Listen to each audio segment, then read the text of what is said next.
નમસ્કાર મિત્રો, આજે આપણે સ્વાધ્યાય 11.1નો દાખલો ત્રીજો પહોંચ્યો છીએ. એમાં છે અહીં આકૃતિમાં બતાવ્યા મુજબનો એક બગીચો છે. બગીચાનો મધ્ય ભાગ લંબચોરસ છે અને લંબચોરસની બંને બાજુ છેડા પર એક એક અર્ધવર્તુળાકાર ભાગ આવેલ છે. આ બગીચાની પરિમિતિ અને ક્ષેત્રફળ શોધો. કે મિત્રો, જો અહીં આકૃતિ બતાવી છે, એક શેની છે, એક બગીચો છે. બગીચાનો આ જે મધ્ય ભાગ દર્શાવેલો છે, એટલે કે આ જે ભાગ છે મધ્ય ભાગ, એ કેવો કીધો? લંબચોરસ છે, આકૃતિમાં બતાવી છે. અને બીજું કે આ જે લંબચોરસના બંને છેડા છે કેવા છે? એક અર્ધવર્તુળાકાર છે, એટલે આ ભાગ અર્ધવર્તુળાકાર છે અને આ ભાગ પણ અર્ધવર્તુળાકાર છે. તો આ જે બગીચો છે એ બગીચાની પરિમિતિ અને ક્ષેત્રફળ શોધવાનું છે. અને આમાં શબ્દ એવો અર્ધવર્તુળ. બરાબર મિત્રો, આપણે વર્તુળનું ક્ષેત્રફળનું સૂત્ર જોયું, પણ અર્ધવર્તુળની પરિમિતિ, અર્ધવર્તુળનું ક્ષેત્રફળનું સૂત્ર આપણે જોયા નથી. તો આ દાખલો ગણતા પહેલાં આપણે અર્ધવર્તુળની પરિમિતિ, વર્તુળની પરિમિતિ, વર્તુળનું ક્ષેત્રફળ, અર્ધવર્તુળનું સૂત્ર આપણે જોઈએ. મિત્રો, આ જે વર્તુળ આપણે આપેલું છે, તો વર્તુળ કોને કહેવાય? કે ભાઈ કોઈ એક નિશ્ચિત બિંદુથી સમાન અંતરે આવેલા બિંદુઓના સમૂહ શું કહેવાય? વર્તુળ કહેવાય. અને વર્તુળમાં જે આ તમને આપેલી છે, તો કે આ છે શું આપેલી છે? ત્રિજ્યા આપેલી. તો ત્રિજ્યા કોને કહેવાય? તો કે કોઈ એક બિંદુ વર્તુળનું કેન્દ્ર હોય અને બીજું એક બિંદુ ક્યાં હોય? વર્તુળ પર હોય. તો આ જે આપણે રેખાતા નથી, આને શું કહેવાય? વર્તુળની ત્રિજ્યા. તો ત્રિજ્યા અને રેડિયસ એટલે કે આર વડે આપણે દર્શાવી શકીએ છીએ. બરાબર. અને આખું જો આ વસ્તુ આખું આવી જાય, આખી લીટી, આને શું કહેવાય?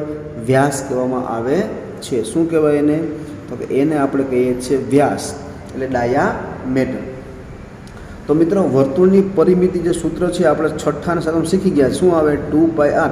પણ આપણે શીખવાનું છે અર્ધવર્તુળની પરિમિતિ. વર્તુળ તો આ કેવું છે? આખું છે, પણ આપણે અડધું જ વર્તુળ લેવાનું છે. બરાબર છે. આખાનું 2πr થાય. બરાબર. આખાનું 2πr થાય છે, તો અડધાનું શું થાય? તો ભાઈ 1/2 ગુણ્યા 2πr, એટલે કે આ જે બે તમારે દૂર થઈ જાય, તો વધ્યું શું? પાયા. એટલે સૂત્ર શું થયું? આનું સૂત્ર છે અર્ધવર્તુળની પરિમિતિ સૂત્ર છે πr. આ સૂત્ર આપણે ઉપયોગમાં લેવાનું થશે. મિત્રો, ખાસ ધ્યાન રાખજો. તો ભાઈ અર્ધવર્તુળની પરિમિતિ એટલે શું થશે? πr. પછી વર્તુળનું ક્ષેત્રફળ આગળના વિડીયોમાં આપણે જોયું છે, πr². પણ અર્ધવર્તુળનું ક્ષેત્રફળ, તો વર્તુળ કેવું છે? તો અર્ધવર્તુળ છે, એટલે 1/2 πr². આ સૂત્ર એનું થશે. તો મિત્રો, સૌપ્રથમ આપણે શું કરીએ? કે ભાઈ અર્ધવર્તુળ જે ભાગ છે, બરાબર, અર્ધવર્તુળ જે આ ભાગ છે એનું આપણે પહેલાં પરિમિતિ અને ક્ષેત્રફળ શોધી નાખીએ. તો ભાઈ અર્ધવર્તુળ વ્યાસ કેટલો આપેલો છે? જો આ અર્ધવર્તુળ તમને આપેલું છે, આખું આપેલું છે અર્ધવર્તુળ, તો આ એનો વ્યાસ થઈ ગયો. મિત્ર, આ શું કહેવાય? એની ત્રિજ્યા કહેવાય. બરાબર છે. અર્ધવર્તુળનો આ વર્તુળ આમ ભેગું કરજો, વર્તુળ આખું થઈ જશે. આ શું એનો છે? વ્યાસ છે. તો વ્યાસ કેટલો છે? તો કે 7 મીટર તમને આપેલો છે, 7 મીટર. બરાબર. હવે વ્યાસ પરથી ત્રિજ્યા શોધવાનું સૂત્ર, તો ત્રિજ્યા બરાબર વ્યાસના છેદમાં 2 થાય. તો વ્યાસ કેટલો છે? 7. એને તો 2 મૂકો. તો હવે આના અડધા ન કરતા આમને મૂકી દો તો પણ ચાલે. વ્યાસ બરાબર ત્રિજ્યા કેટલી આવી? 7/2. હવે મિત્રો, આપણે ત્રિજ્યા મળી ગઈ 7/2 મીટર. તો હવે શું કરવાનું આપણે? કે આપણે લખ્યું છે અર્ધવર્તુળ ભાગનો, અને આપણે શું ગોતવાનું છે? પરિમિતિ, ક્ષેત્રફળ. તો પહેલાં આપણે મિત્રો શોધી નાખીએ અર્ધવર્તુળની પરિમિતિ. અર્ધવર્તુળની પરિમિતિ. પણ કેટલા અર્ધવર્તુળ છે? તો કે 2 અર્ધવર્તુળ છે ને? 2 અર્ધવર્તુળ. તો 2 ગુણ્યા 1/2 ગુણ્યા 2πr. બરાબર છે. આ બે દૂર થઈ ગયા મિત્ર અહીંયા. બરાબર છે. તો શું આ સૂત્ર આવશે? 2πr. સૂત્ર શું આપણે એવું વધ્યું? શું? 2πr. હવે એને આપણે કિંમત મૂકી દઈએ, તો કે 2/2 પાય બરાબર કિંમત શું મૂકવાની આપણે? તો કે આપણે આપેલ નથી. શું મૂકવાની? તો કે 22/7. આર કેટલો આપ્યો તમને? જો આર અહીં આપેલો કેટલો છે? 7/2. આપેલો છે જો, તો આ 7 7 દૂર થઈ ગયા અને આ 2 2 દૂર થઈ ગયા. શું વધ્યું? તો કે 22 મીટર. તો આ જે 2 અર્ધવર્તુળો છે એની પરિમિતિ કેટલી હોય? 22 મીટર. હવે આપણે શોધવાનું છે 2 અર્ધવર્તુળનું ક્ષેત્રફળ. બરાબર, કેટલા અર્ધવર્તુળ છે? તો કે 2 છે. બરાબર, અર્ધવર્તુળ 1/2. ક્ષેત્રફળ સૂત્ર શું આવે? તો કે પાઈ r² બરાબર છે. એમાં આ જે 2 અંશના આ છેદના 2 દૂર થઈ ગયા. વધ્યું શું આપણે અહીંયા મિત્રો? વધ્યું શું? તો કે પાઈ r². બરાબર છે. તો હવે એની આપણે કિંમત મિત્રો મૂકીએ તો પાઈની કિંમત શું મૂકવાની? તો કે 22/7. r એટલે જે ત્રિજ્યા હતી તે મૂકવાની છે આપણે. કેટલી મૂકવાની? તો ભાઈ 7/2. r² એટલે 2 વાર મૂકવાની આપણે. r ગુણ્યા r એટલે 7/2 ગુણ્યા 7/2. હવે મિત્રો એને છેદ ઉડાડીએ તો જો આ 7 7 દૂર થઈ ગયા અને 2 ગુણ્યા 11 શું આવ્યું? 11 ગુણ્યા 7 77. છેદમાં શું હોય? તો 2. આના અડધા કરો. 77 ભાગ્યા 2 કરશો તો શું આવશે? તો કે 38.5 મીટરનો સ્ક્વેર અથવા ચોરસ મીટર પણ આવી શકે છે. ઓકે, તો આ થઈ ગયું આપણું 2 અર્ધવર્તુળની પરિમિતિ ગોતી લીધી અને 2 અર્ધવર્તુળનું ક્ષેત્રફળ શોધી લીધું. હવે શું બાકી રહ્યું? તો કે લંબચોરસનો ભાગ. હવે મિત્રો આપણે જોવાનું છે લંબચોરસના ભાગ માટે. તો જો આ લંબચોરસ આપેલું છે તે લંબાઈ તમને કેટલી આપેલી છે? 20 મીટર આપેલી છે અને પહોળાઈ કેટલી છે? 7 મીટર છે. મિત્રો આમાં સમજો, જ્યારે ક્ષેત્રફળ ગોતીએ ત્યારે વાંધો નહીં, પણ પરિમિતિ શોધીએ ત્યારે તમને ખ્યાલ. તો પહેલાં આપણે લંબચોરસની લંબાઈ શોધી નાખીએ. તો લંબાઈ કેટલી આપી? જો તમને આપી લંબચોરસની લંબાઈ બરાબર 20 - 3.5 વત્તા 3.5 બરાબર 20 - 3.5 વત્તા 3. તો કેટલા આવશે? 7 આવશે. તો લંબચોરસ લંબાઈ કેટલી આવે? 13 મીટર આવે એની લંબાઈ. બરાબર છે. હવે લંબચોરસની પહોળાઈ છે એ ખાસ ધ્યાન રાખજો. લંબચોરસની પહોળાઈ કેટલી આપેલી છે? 7 મીટર. બરાબર, ખાસ ધ્યાન રાખજો. ક્ષેત્રફળ એટલે અંદરની વસ્તુ. ક્ષેત્રફળ એટલે કોઈ પણ ખેતર હોય, કોઈ પણ અંદરની વસ્તુ. લાદી ચોટાડો તો અંદર, ઘરની અંદર લાદી ચોટાડી શકાય. એટલે કે ક્ષેત્રફળ એટલે અંદરની વસ્તુ અને પરિમિતિ એટલે બહારની વસ્તુ. બરાબર છે, એ ખાસ તમે ધ્યાન રાખજો. તો ભાઈ લંબચોરસ લંબાઈ કેટલી આવી? તો કે 13 મીટર આવી છે. બરાબર છે. અને પહોળાઈ કેટલી આવી? એની 7 મીટર આવેલી છે. એટલે આપણે શોધીએ કે ભાઈ લંબચોરસનું ક્ષેત્રફળ. લંબચોરસનું ક્ષેત્રફળ સૂત્ર શું આવશે? L ગુણ્યા B, લંબાઈ ગુણ્યા પહોળાઈ. તો લંબાઈ કેટલી આપેલી તમને? 13. પહોળાઈ કેટલી છે? 7. તો 13 + 91 મીટરનો સ્ક્વેર આવી ગઈ. હવે લેવાનું છે લંબચોરસની પરિમિતિ. લાસ્ટ બાકી રહી. તો સૂત્ર શું આવે? 2 + L + B. મિત્રો પોઈન્ટ સમજાવવાનો આ જ મારે તમને છે. બરાબર, તો કે 2/2. લંબાઈ તમને કેટલી મળી હતી? જો લંબાઈ તમને મળી 13 મીટર. લંબાઈ કેટલી મળી તમને મિત્રો? 13 વત્તા પહોળાઈ. પહોળાઈ કેટલી લેવી? કયો હાલો? આ 7 લેવાની છે? નહીં, 7 લેવાની નથી. જોવો આકૃતિ, હું તમને ખરેખર સમજાવું શું કહેવા માગે છે. કે જ્યારે લંબચોરસની જો આગળ કે ભાઈ લંબચોરસનું ક્ષેત્રફળ આવ્યું ત્યારે આપણે પહોળાઈ 7 લીધી છે, પરંતુ પરિમિતિ આવશે ત્યારે પહોળાઈ લઈ શકાશે નહીં. શા માટે? તો કે જો ક્ષેત્રફળ એટલે કીધું અંદરની વસ્તુ. તો જો આ અંદરની વસ્તુમાં લંબાઈ પણ છે અને પહોળાઈ પણ છે કે નથી? અંદરની વસ્તુ એટલે કે આ આખો ભાગ. પરંતુ પરિમિતિ એટલે ફરતી બાજુ. એક બાજુ આ છે, એક બાજુ. પણ આ જે છે એ શું છે? અર્ધવર્તુળો છે. બરાબર મિત્રો, કે લંબચોરસ ભાગની તમે પરિમિતિ ગણતા હોય ત્યારે પરિમિતિ તરીકે શું લેવાનું? શૂન્ય. શા માટે શૂન્ય લેવું? કારણ શું? કારણ કે આકૃતિમાં તમને પહોળાઈ આપેલી નથી. પહોળાઈ તમે કીધું પહોળાઈ આમાં તો લીધી છે, પણ એ શું છે? લંબચોરસનું ક્ષેત્રફળ છે એટલા માટે પહોળાઈ લીધી. ક્ષેત્રફળ એટલે અંદરની વસ્તુ, પરિમિતિ એટલે બહારની વસ્તુ.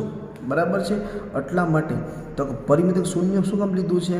તો કે આ જે ગણતરે આકૃતિમાં લંબચોરસની પહોળાઈ આપેલી નથી, વાસ્તવમાં એ પહોળાઈ નથી. શું છે એ માત્ર અર્ધવર્તુળ છે. શું છે મિત્ર? આ અર્ધવર્તુળ છે. ખ્યાલ આવી ગયો? એટલે આપણે શું લીધું મિત્ર? આપણે 0. તો 13 × 2 બરાબર 26 આવી ગયું, 26 મીટર. ખ્યાલ આવી ગયો મિત્ર તમને આમાં? તો હવે આપણે લેવાની છે બગીચાનું કુલ ક્ષેત્રફળ. ક્ષેત્રફળ એટલે જો અર્ધવર્તુળનું ક્ષેત્રફળ વત્તા લંબચોરસનું. તો અર્ધવર્તુળ કેટલું એવું હતું? તો 38.5 વત્તા બગીચાનું કેટલું એવું? 91 મીટર. આ બેને શું કરી દેવાનું આપણે? સરવાળો. તો કેટલો સરવાળો આવશે? તો કે 129.5 મીટરનો સ્ક્વેર. તો બગીચાનું કુલ ક્ષેત્રફળ કેટલું હોય? 129.5 મીટર સ્ક્વેર. તો બગીચાની કુલ પરિમિતિ કેટલી? તો કોની? તો અર્ધવર્તુળની પરિમિતિ શું એવી હતી? તો 22 મીટર વત્તા લંબચોરસની કેટલી છે? 26 છે. તો એ બેનો સરવાળો. તો 22 વત્તા 26 બરાબર 48 મીટર. તો આ આવી ગઈ બગીચાની કુલ પરિમિતિ. ચોથો દાખલો કે ભોંયતળિયે લગાવવાની એક લાદીનો આકાર સમાંતર બાજુ ચતુષ્કોણ છે. તેના પાયાની લંબાઈ 24 સેમી અને આનુષંગિક ઊંચાઈ 10 સેમી છે. 1080 ચોરસ મીટર ભોંયતળિયા ઉપર આ મુજબની લાદી લગાડવાની હોય તો કેટલી લાદી જોઈશે? બરાબર છે. આ લાદી કેવી છે? તો કે લાદી તમને આપેલી છે મિત્ર આવી એક સમાંતર બાજુ આપેલી છે. કેવી આપેલી છે? સમાંતર બાજુ. આ પ્રકારની તમને લાદી આપવામાં આવેલી છે. બરાબર છે. હવે આ લાદીનો આકાર કેવો? સમાંતર બાજુ ચતુષ્કોણ છે. તેનો પાયો એટલે આ પાયો છે. તો પાયાને આપણે કહીએ બી કહીએ. શું કહીએ? નામ આપી દઈએ બી. કેટલું છે? 24 સેન્ટીમીટર. અને આનુષંગિક ઊંચાઈ એટલે આ એની ઊંચાઈથી. ચાલો એ કેટલી આપેલી છે? ઊંચાઈને આપણે એ જ કહીએ. એ કેટલી છે? 10 સેન્ટીમીટર. બરાબર છે. તો આમાં સૂત્ર એકદમ સહેલું છે. બરાબર છે. સૂત્ર ક્યાં છે? આ પાયો છે અને આને વેધ પણ કહી શકાય અને આનુષંગિક ઊંચાઈ પણ કહી શકાય. બરાબર. તો સમાંતર બાજુ ચતુષ્કોણ કહેવાય તો કે જે ચતુષ્કોણની સામસામેની બાજુના માપ સમાન અને સમાંતર હોય ને એને સમાંતર કહેવાય. બીજી વસ્તુ મિત્રો શીખવાની આમાં છે. બરાબર. આ ખ્યાલ આવી ગયો. બીજું આકૃતિમાં રકમમાં જો 1080 ચોમી આપી, માપ તમને આપ્યા છે સેન્ટીમીટરમાં, જવાબમાં આપ્યું છે ચોરસ મીટરમાં. તો શું કરશું? તો કે સેન્ટીમીટરને આપણે મીટરમાં ફેરવવા પડશે. બરાબર. શું કરશું? તો કે સેન્ટીમીટર છે મીટરમાં ફેરવવા પડે. હવે જો મિત્રો અહીંયા બી એટલે કે પાયો કેટલો આપ્યો? 24 સેમી આપેલો છે. તો સેન્ટીમીટરને મીટરમાં ફેરવવા માટે શું કરવું પડે? તો કે સેન્ટીમીટરના મીટરમાં ફેરવવા માટે તો કે 1 મીટર બરાબર 100 સેમી. બરાબર છે. આ સેમી તમે 100 વડે ગુણ નાખો એટલે કે 24/100 તમે 100 મૂકી દો એટલે મીટરમાં ફરી જાય છે. એમ આ 10 સેમી છે. એમ શું કરવાનું? 10/100 તમે 100 મૂકી દો એટલે એ મીટરમાં ફરી જશે. થઈ ગયું રૂપાંતર. હવે શું ગોતવાનું? કે સમાંતર બાજુ ચતુષ્કોણ ક્ષેત્રફળ ગોતવાનું. સૂત્ર શું છે? પાયો ગુણ્યા વેધ. બરાબર. બી ગુણ્યા એચ. તો સીધું આપણે મૂકવાનું મિત્ર કે ભાઈ સમાંતર બાજુ ચતુષ્કોણ સમાંતર બાજુ ચતુષ્કોણનું ક્ષેત્રફળ શું આવશે? બી ગુણ્યા એચ એટલે કે પાયો ગુણ્યા વેધ. બરાબર. બીજું બી કેટલો આપેલો છે? તો કે 24/100 ગુણ્યા ઊંચાઈ 10/100. આ 0 0 કાઢી નાખો. શું હોય તો મિત્ર અહીં તમારે જોયું શું વધેલું છે? તો 24 ગુણ્યા 10 એટલે 204. 24 ગુણ્યા 1 વધ્યું ને, આ તો નીકળી ગયા ને. એટલે 24/24/100 ગુણ્યા 10 એટલે કેટલા આવશે? 1000 મીટરનો સ્ક્વેર આવી ગયું. આ શું આવ્યું? એક લાદીનું. કેટલી છે? એક લાદીનું આવ્યું. એક લાદીનું ક્ષેત્રફળ આવી ગયું. બરાબર છે. આવી હવે જો અહીં શું કીધું કે આવી એક લાદી છે ને કેટલી છે? 24/1000 મીટર સ્ક્વેરની લાદી છે. એવી આપણે 1080 ચોરસ મીટર ભોંયતળિયામાં આવી લાદી આપણે લગાડવાની છે. તો શું લગણો છે? તો કે લાદી. તો આપણે લાદી ગોતવાની છે. તો જોઈતી લાદીની સંખ્યા બરાબર અંશમાં શું કરવું? અહીંયા ભોંયતળિયે મૂકવાનું. જો લાદી અને ભોંયતળિયે મોટું શું છે? તો કે ભોંયતળિયું મોટું હોય તો જે મોટું ઉપર મૂકવાનું. તો કે અહીંયા 1080 ચોરસ મીટર ભોંયતળિયું છે. લાદી કેટલી છે? તો ભાઈ 24/1000ની છે બરાબર 24. હવે અહીંયા જો અંશ છેદ નો છેદ, છેદનો છેદ ક્યાં જાય? અંશમાં જાય. છેદનો છેદ ક્યાં આવી જશે? તો કે અંશમાં. તો કે 1080 ગુણ્યા આ 1000 અંશમાં વહી જશે બરાબર. ના છેદમાં કેટલા વધ્યા? 24 બરાબર મિત્ર. હવે આના છેદ તમે ઉડાડો તો જો 108 બરાબર છે. 108 આપણે છેદ ઉડાડીએ મિત્ર, એકદમ સરળ રીતે ઉડાડી. તો જો 12 9 108 થાય. 12 ગુણ્યા 9 108. શૂન્ય હોય તો મૂકી દો અહીંયા. પછી અહીંયા માત્ર 10 લ્યો તો 10 ન શું પડે? 2 5 10. 2 મીંડા મોટી એટલે 2 ગુણ્યા 500 થઈ જાય. આના હવે શું પડશે? 2 ગુણ્યા 12 ગુણ્યા 2. આ 12 ઉડી ગયા, આ 2 ઉડી ગયા બરાબર છે. વધ્યું શું મિત્ર અહીં તમારે? તો કે 90 ગુણ્યા 500. 90 ગુણ્યા 500 બરાબર છે. તો હવે તો આ લાદી કેટલી આવશે? તો કે 9 5 45 અને 3 મીંડા એટલે કે 1080 ચોરસ મીટર ભોંયતળિયામાં જો તમારે લાદી લગાડવી હોય બરાબર છે તો કેટલી લાદી આવે? તો કે 45,000 લાદી તમારે જોઈએ. ઓકે. નમસ્કાર મિત્રો, દાખલો 5મો છે કે એક કીડી કોઈ ભોંયતળિયા પર પડેલા જુદા જુદા આકારોના ખાદ્ય પદાર્થોની ચારે બાજુ પરિમિતિના માર્ગે પરિભ્રમણ કરે છે. ખાદ્ય પદાર્થના કયા ટુકડાના પરિભ્રમણ માટે કીડીને વધુ અંતર કાપવું પડે? એટલે મિત્ર અહીંયા 3 છે, A, B અને C. તો પહેલાં આપણે ભાગ એનો જોઈ લઈએ કે એ તમને જો આપેલું છે કોઈ એક આ ભોંયતળિયા ઉપર જુદા જુદા આકારમાં પડેલો ખાદ્ય પદાર્થ છે એટલે કેવો છે? અર્ધવર્તુળ આકારનો છે. તો અર્ધવર્તુળની જે વ્યાસ આપેલો 2.8 સેમી છે એટલે વર્તુળનો વ્યાસ કેટલો મિત્ર આપેલો છે? તો તમે કહેશો 2.8 સેન્ટીમીટર બરાબર છે. હવે મિત્રો આપણે ત્રિજ્યા શોધવી હોય તો ત્રિજ્યા બરાબર વ્યાસના છેદમાં 2. તો વ્યાસ અડધો એટલે 1.4 સેમી આવી જાય બરાબર છે. હવે વર્તુળની પરિમિતિનું સૂત્ર શું આવે? તો કે 2πr. વર્તુળાકારનો છે ને એટલે સૂત્ર વર્તુળની પરિમિતિ 2πr મૂકી દો મિત્રો બરાબર. પણ અહીંયા વર્તુળ કેવું છે? અર્ધ વર્તુળ છે. તો આગળ શીખી ગયા કે ભાઈ 1/2 ગુણ્યા 2πr. તો 2 ઉડી ગયા મિત્રો. વધ્યું શું આપણી પાસે? પાઈ આર. તો પાઈની કિંમત શું લેવાની? તો કે 22/7 અને 1.4 એટલે પોઈન્ટ દૂર કરતાં 14 10 આવશે. અહીં જો 7 ગુણ્યા 2 બરાબર 14 બરાબર.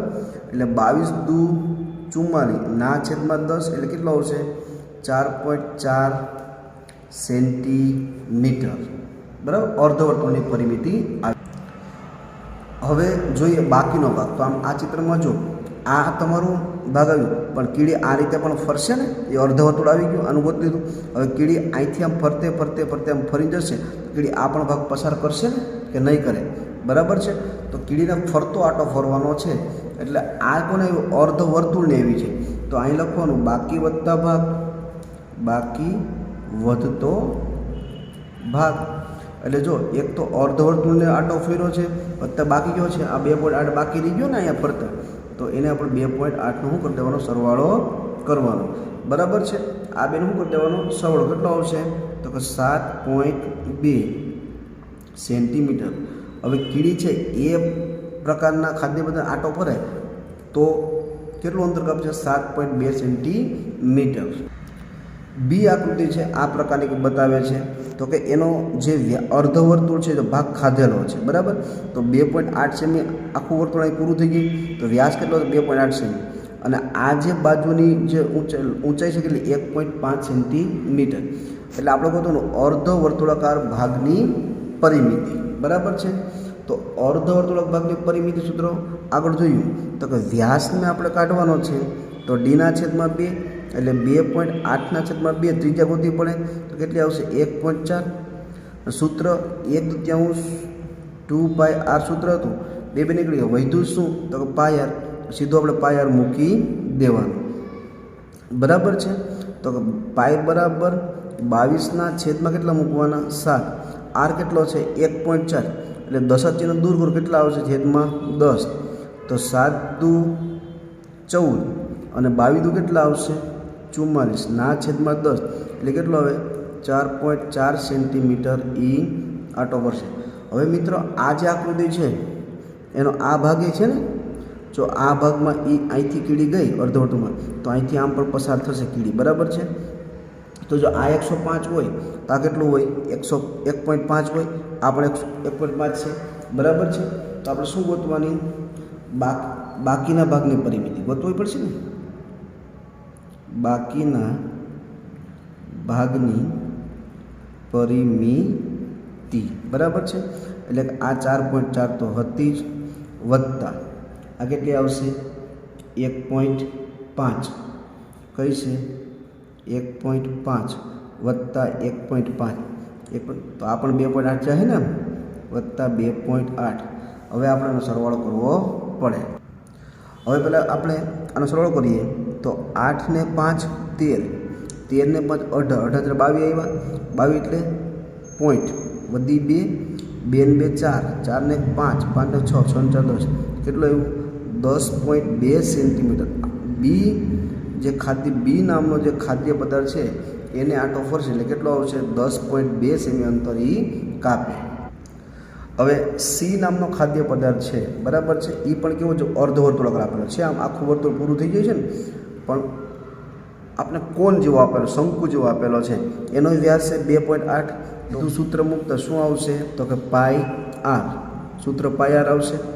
બરાબર છે. પાઈ બરાબર શું લેવાની 22/7. આર એટલે 2.8 છે, કેટલો મૂકવાનો 1.4, એટલે 14/10. 7 × 2 = 14, એટલે કે 22 × 2 = 44/10, એટલે કેટલો આવશે મિત્ર 4.4 સેન્ટીમીટર. બરાબર છે. એટલો ભાગ.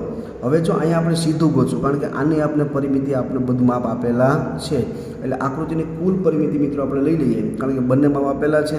એટલે જો આકૃતિની પહેલી કેટલી આવી તો કે 4.4 સેમી વત્તા 2 સેમી વત્તા 2 સેન્ટીમીટર. તો જો 0.4 મૂકી દઈએ, પોઈન્ટ 2 ને 2 4 8, કેટલું આવ્યું તો કે આ ભાગની 8.4 સેન્ટીમીટર ઈ ભાગના ખાદ્ય પદાર્થના ફરતે ચક્કર મારેલી છે. ત્યારબાદ મિત્રો આપણે કીધું ભાઈ આકૃતિ, એ આકૃતિને ફરતે કેટલું પરિભ્રમણ કર્યું 7.2 સેમી, બીમાં 10.2 સેમી અને સીમાં 8.4 સેમી. તો આમ ખાદ્ય પદાર્થનો આમાંથી કયો ટુકડો એવો છે કે જે કીડી પરિભ્રમણ કરતાં સમય વધારે અંતર કાપવું પડ્યું તો કે બી છે. એટલે કેટલું છે તો અહીંયા આકૃતિ શું દેવાનું, જવાબ આવશે આપણો બી. તો કે બી ખાદ્ય પદાર્થના ટુકડાને પરિભ્રમણ માટે કીડીએ વધુ અંતર કાપવું પડે.